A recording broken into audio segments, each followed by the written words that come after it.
ठाना कि 2025 में अगर युवाओं का साथ मिला और जनताओं का भरोसा मेरे पे पहले से है ही, मैं बिहार विधानसभा चुनाव में 2025 में अपना भी मैं चाहता हूं कि इस परिवर्तन की लहर में मैं भी अपना किस्मत को और अपनी दावेदारी पेश करना चाह रहा हूं। लेकिन आदरणीय नीतीश कुमार जी का करीबी कोई है नहीं, इनके आगे ना पीछे, इनका करीबी सिर्फ बिहार में पदाधिकारी है। ये पदाधिकारी के माध्यम से सारा शराबबंदी पे काम कर रहा है और शराबबंदी कहीं कहीं हमको लगता है सक्सेस नहीं है। शराबबंदी एक उगाही का जरिया है जिसका कमीशन मुझे लग रहा है कि नीचे से लेकर थानेदार से लेकर ऊपर कई कई बड़े बड़े मंत्री और बड़े बड़े मुख्यमंत्री इसमें शामिल है और इसका कमीशन जाके जब वहां तक पहुंचता है, इसीलिए शराबबंदी फेल है। नमस्कार, इस वक्त मेरी मौजूदगी घैलाट प्रखंड के वासुदेवा में मौजूद है और जिस जगह मौजूद है यह एक जिला परिषद जो घैलाट प्रखंड के हैं विनीत कुमार आर्यन जी, उनके दरवाजे पे आए हुए हैं। आगामी विधानसभा चुनाव है 2025 में, तो उनको लेकर हमें जो मालूम चला कि वो जो है इस बार चुनावी दौर में चाहे निर्दलीय लड़े या अब किस तरीके से लड़ते हैं, इसी बात को लेकर हम यहाँ चर्चा करने के लिए उनसे मिलने के लिए आए हैं। पहले हम उसका नाम जानना चाहेंगे। क्या नाम हुआ सर? Doctor BK Aryan. इस बार आप हमें जो मालूम चला है कि आप चुनावी बिहार विधानसभा चुनाव में आप लड़ना चाहते हैं। देखिए, ये बात मुझे लग रहा है कि आज घैलाट प्रखंड के जितने हमारे क्षेत्रवासी हैं, यहाँ के जो भी हमारे जनता जनार्दन है, यहाँ के जो युवा साथी हैं, सबों के प्रेम और सहयोग से और मुझे इस बार पुनः विश्वास मत हासिल करने का सौभाग्य प्राप्त हुआ और मैं पुनः जिला पार्षद बना। मैं कहना चाहूँगा कि मैं पुनः जिला पार्षद बनने के बावजूद भी जो वर्तमान में अभी बिहार में जो व्यवस्था है, इस व्यवस्था से मैं काफ़ी आहत में हूँ। मुझे जिस उम्मीद से यहाँ घैलाट प्रखंड के लोगों ने मुझे वोट दिया है, बहुत सारे उम्मीदों पे मुझे लग रहा है कि मैं काम नहीं कर पा रहा हूँ। इसके पीछे है कि यहाँ की व्यवस्था, मुझे लग रहा है कि भारत की आज़ादी के बाद आज तक जो भी सरकारें आई हैं, सिर्फ वहाँ सत्ता परिवर्तन की बात हुआ है और सत्ता परिवर्तन के साथ साथ कभी व्यवस्था परिवर्तन की बात यहाँ हो नहीं पाई है और ना व्यवस्था परिवर्तन हुआ है। मैं आपको 20 साल यहाँ से पीछे ले जाना चाहता हूँ। मैं कहना चाहता हूँ कि आदरणीय हमारे जो पूर्व मुख्यमंत्री थे बिहार के लालू प्रसाद यादव, जो बैकवर्ड को लीडरशिप करके बैकवर्ड को एक दिशा और दशा देने का उन्होंने काम किया, जिसका हमेशा हम लोग ऋणी रहेंगे। लेकिन उन्होंने जो कुछ कार्यकाल उन्होंने जो अपने आप में एक कार्यकाल उन्होंने तैयार किया, जो एक रोड पे जो उन्होंने क्राइम, कहने का मतलब है कि जो आम आवाम के बीच एक मैसेज गया, उस मैसेज से पुनः उनका फिर सत्ता परिवर्तन हो गया। और सत्ता परिवर्तन के बाद जो हमारे आदरणीय वर्तमान मुख्यमंत्री श्री नीतीश कुमार जी आए और इन्होंने सिर्फ ऑफिस में क्राइम करके जो इस बार बिहार में एक कहा जाए तो भूचाल पैदा कर दिया है क्राइम के मामले में। आज चाहे वो शराबबंदी के मामले में देख लीजिए, चाहे रोड पे क्राइम के देख लीजिए। आज मैं आपको बता देना चाहता हूं कि युवा पीढ़ी नशा में इस तरह बर्बाद हो चुका है कि पता नहीं बिहार की युवाओं के मामले में कितना पीछे जा चुका है। मुझे लग रहा है कि इसका अंदाजा पत्रकार महोदय आप नहीं कर सकते हैं। यही सब वस्तु स्थिति देखते हुए मैंने डिसीजन लिया हूँ। जैसे आप ये जो व्यवस्था बनी है, आज आप देख लीजिए, किसी चाहे वो विधायक, सांसद, मंत्री कोई भी हो, किसी का भी, यहाँ तक कि मेरा भी जिला पार्षद हूँ मैं, एक भी पदाधिकारी, हालांकि हम लोग कुछ नीति से पदाधिकारी से काम करवा लेते हैं, वो अलग बात है, लेकिन मैं आम और आवाम की बात करता हूं कि एक भी पदाधिकारी वो चाहे वो थानेदार हो, BDO हो, CO हो, बिना घूस का एक भी काम नहीं हो पा रहा है। तो मुझे लग रहा है कि इस व्यवस्था परिवर्तन के लिए जब तक युवा नेता बढ़ चढ़ के हिस्सा नहीं लेगा, तब तक ये व्यवस्था परिवर्तन होने वाला नहीं है। मैं इस बार ठाना हूं कि व्यवस्था परिवर्तन ये तभी हो सकता है जब जाके आप कोई न कोई जाके विधायिका, क्योंकि देश ये विधायिका से चलती है, यहाँ कार्यपालिका, विधायिका और नीचे जो हम लोग जनप्रतिनिधि, जो हमारे आदरणीय महात्मा गांधी जी सपना देखे थे ग्राम स्वराज का, उनको तो लग रहा है कि ये जो नीतीश कुमार जी वो लगभग धूमिल कर चुके हैं, इन पे कोई काम ही नहीं हो रहा है। यहाँ जो छोटे मोटे जनप्रतिनिधि, चाहे वो मुखिया हो, सरपंच हो, समिति हो, प्रमुख हो, जिला पार्षद हो, ये सारे लोगों के साथ कहीं न कहीं चीरहरण किया जा रहा है। और मुझे लग रहा है कि इस बार व्यवस्था परिवर्तन की लड़ाई में हम भी कूदने का मन बना लिए और मुझे लग रहा है कि कूद कर हम चाहेंगे कि बिहार की जो व्यवस्था परिवर्तन है, बिहार की जो बदहाली है, बिहार पे जो ये रोड के साथ साथ ऑफिस में जो क्राइम है, इस व्यवस्था के विरुद्ध हम लोग आवाज़ उठाने का काम करेंगे।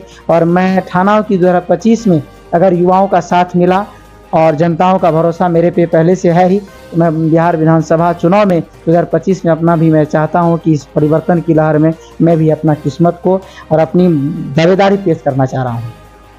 तो हम आपको बता दें कि इनसे पूर्व में लगातार जो है जिला परिषद का पद को निभाए हुए आए हैं और आगामी विधानसभा चुनाव में जो है लड़ेंगे, तो हर एक मुसीबत से जो है ये आगे बढ़ चढ़ के जनता का हर एक मुसीबत को सुने हैं और इनसे इस पद पर रहकर सही तरीके से काम जो है नहीं कर पाया, जिस तरीके से सरकार के द्वारा आज़ादी मिलनी चाहिए उस तरीके से नहीं कर पाया, तो इस बार विधानसभा चुनाव लड़ने के लिए जा रहे हैं। तो आप लोग का सपोर्ट और प्यार और आशीर्वाद का ज़रूरत है। लेकिन एक चीज़ सर, मेरा सवाल है कि शराब पीकर जो है 100 लोग की मौत हुई है, हमने आज न्यूज में देखा था, तो क्या शराबबंदी से सरकार को नुकसान है या फायदा है? देखिए, शराबबंदी से बहुत सरकार को भी नुकसान है।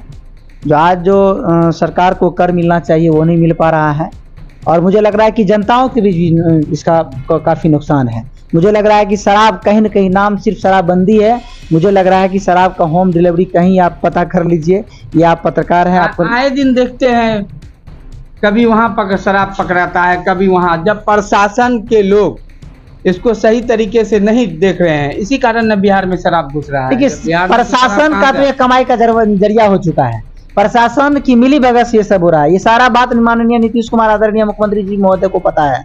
देखिए, उनका जो पहल और प्रयास अच्छा रहा, लेकिन वो पहल और प्रयास वो सरजमीनी स्तर पर कर नहीं पाए। उनके जो सहयोगी थे पदाधिकारी, देखिए मैं आपको एक लाइन बता, मैं पिछले जो आपने क्वेश्चन किया था मैं उसमें एक बात का जिक्र किया था, आदरणीय लालू यादव जैसा नेता न पैदा हुआ था बिहार की धरती पर, न पैदा होगा। लेकिन उन्होंने अपनी व्यवस्था को जो अपने आप में कमांड नहीं कर पाए, जिनसे उनका नेता, उनके करीबी लोग दुरुपयोग करके जो उनको काफी राजनीति के स्तर से धकेलने का जो काम किया, उसके नामों को धूमिल करने का जो काम किया, सिमिलरली वही काम आदरणीय नीतीश कुमार जी, आदरणीय लालू जी के करीबी वो काम करते थे। लेकिन आदरणीय नीतीश कुमार जी का करीबी कोई है नहीं, इनके आगे न पीछे, इनका करीबी सिर्फ बिहार में पदाधिकारी है। ये पदाधिकारी के माध्यम से सारा शराबबंदी पे काम कर रहा है, और शराबबंदी कहीं कहीं हमको लगता है सक्सेस नहीं है।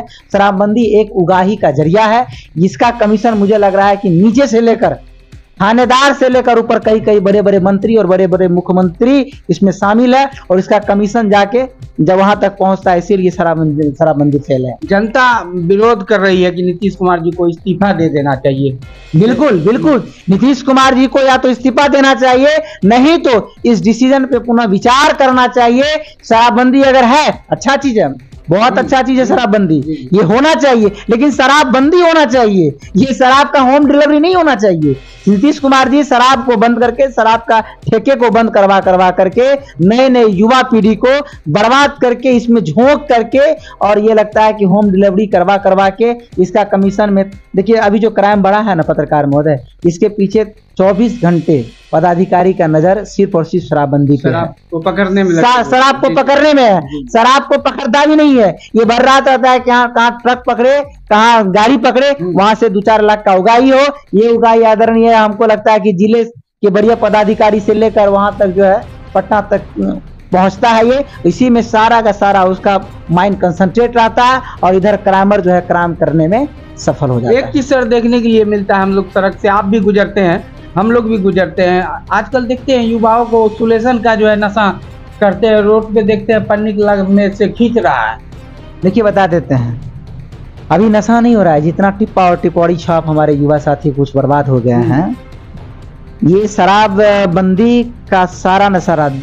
देखिए हर दवाई का कुछ न कुछ साइड इफेक्ट। इनसे पहले शराब जो चालू था सर, जो चीज देखे तो लोग ये कोरेक्स और गांजा तो फिलहाल चलता था, लेकिन कोरेक्स और सुलेशन का नशा नहीं होता था। देखिए वो होता था, लगभग बहुत कम था, नेग्लिजिबल था। लेकिन जब से शराबबंदी हुआ है, शराब जब जैसे मान लीजिए कोई शराबी है, किसी कारण बस किसी दिन होम डिलीवरी नहीं हुआ, नहीं मिल पाया, तो वो शराब से इस तरह आतुक हो चुका है, वो सुलेशन, गांजा या जो भी हो, टिप्पा, करेक्स, ये करक्सवाद लोग है, उसको नशा का आदी है, वो करेगा ही। जिस पे जब तक सरकार के साथ साथ समाज को भी पहल करना पड़ेगा। ऐसा देखिए, ऐसा नहीं कि शराबबंदी में सिर्फ आदरणीय नीतीश कुमार के कारण ही विफल हुआ है। आदरणीय हमारे नीतीश कुमार जी अच्छा पहल किए थे, लेकिन उनके पदाधिकारी और हमारा जो सामाजिक वातावरण है, जो हम लोग समाज के लोग, हम लोग लीडर हैं, आप पत्रकार हैं, सामाजिक लोग हैं, इसमें भी गुनहगार है। देखिए नशा तो बंद होना ही चाहिए। नशा आज तक, नशा जुआ ये किसी का नहीं हुआ, एक कहावत है, ये इसमें बर्बादी के सिवा आबादी है ही नहीं। सरकार जो सोची कि शराबबंदी कर देंगे तो हमारा बिहार शराब मुक्त हो जाएगा, नशा मुक्त हो जाएगा, लेकिन वो विफल नजर आ रहा है। वो बैड उसका साइड इफेक्ट पड़ गया। उसको सहयोग किन्हीं नहीं कोई नहीं किया, ना हम लोग किए उनको सहयोग सच्चाई में, ना आप लोगों को पत्रकार महोदय से सहयोग मिला, ना सामाजिक सहयोग मिला, और जो प्रशासनिक सहयोग है वो तो खैर मिला ही नहीं। और इसमें हमको लग रहा है कि हम लोगों की तो बदनामी हो रही है, आपकी भी बदनामी हो रही है, समाज बर्बाद हो गया है। इसमें अगर किन्हीं को फायदा हुआ है शराबबंदी से, तो सबसे पहले फायदा हुआ है ये प्रशासनिक रूप से। प्रशासन के लोग जो बड़े बड़े आज बड़े बड़ी महंगी गाड़ी, बड़े बड़े घर, मकान, जमीन, जबकि उनका सैलरी इतना नहीं है, उस पर तुमको लगता है कि जांच टीम बैठना चाहिए। एक एक दरोगा की कमाई महोदय आपको बता देना चाहिए, एक एक दरोगा की कमाई अभी एक थाने से लगभग 10 से 15 लाख का उगाई मंथली है शराब से। इस पे आदरणीय नीतीश कुमार जी का ध्यान नहीं जा रहा है। ये सब क्या है? यही सब है। आपको ये सब जो बैड इफेक्ट है, साइड इफेक्ट है, इसी का जड़ है ये सब। तो कहीं ना कहीं इसमें जो है लापरवाही हम लोगों की भी है, हम लोगों को भी उस पर जो है ध्यान देना चाहिए। सरकार तो अपना जो था रणनीति वो तैयार कर चुकी कि शराबबंदी को हम लोग सफल बनाएंगे, लेकिन उसमें कुछ जिम्मेदार समाज के लोग भी हैं, पुलिस प्रशासन की लोग भी हैं, तो सरकार को इस पर गौर करना चाहिए। तो बहरहाल आप लोगों को हमारा खबर कैसा लगा? अगर आप हमारे चैनल को यूट्यूब पे देख रहे हैं तो उसको आप सब्सक्राइब करें, अगर आप फेसबुक पेज को देख रहे हैं तो उसको आप फॉलो करें, और हो सके तो ज़्यादा से ज़्यादा वीडियो को शेयर करें। और हमारे सर जो है इस बार चुनाव लड़ रहे हैं, तो इनको आप लोग अपना प्यार और आशीर्वाद दीजिए 2025 में, और MLA बनाइए।